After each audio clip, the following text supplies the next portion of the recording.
MetaQuest 3 stuck on boot logo, how to fix. Are you frustrated because your MetaQuest 3 is stuck on the boot logo? It is a nightmare to see that spinning logo for hours while you just want to play. But do not panic. In this video, I will show you how to fix this problem yourself at home. If you watch the full video, you can save your headset today.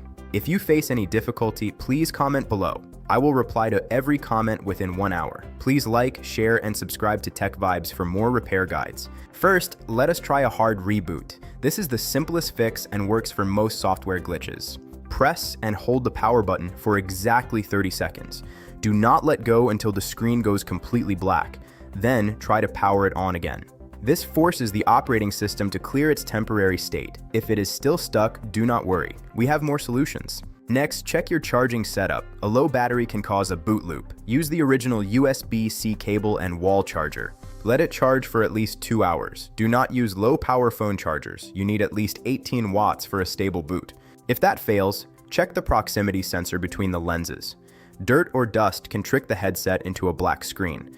Clean it with a dry microfiber cloth. Also, remove any third-party facial interfaces or covers. These often block the sensor and prevent the boot sequence from completing. Now let us access the hidden boot menu. This is a very powerful tool for technicians. Hold the power button and the volume down button at the same time.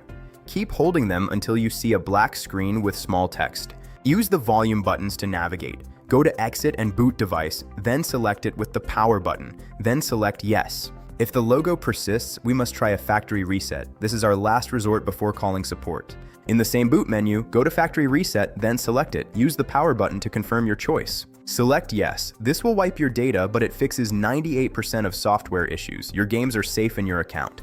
You can also use the MetaQuest mobile app on your phone if the headset is detected. Go to Settings, then go to Devices, then select your headset. Go to Advanced Settings and select Factory Reset. Make sure your phone is connected to the same Wi-Fi. This sends a remote command to unstick the boot sequence. I hope these steps fixed your MetaQuest 3. Stay confident, you have got this. Thank you for watching Tech Vibes.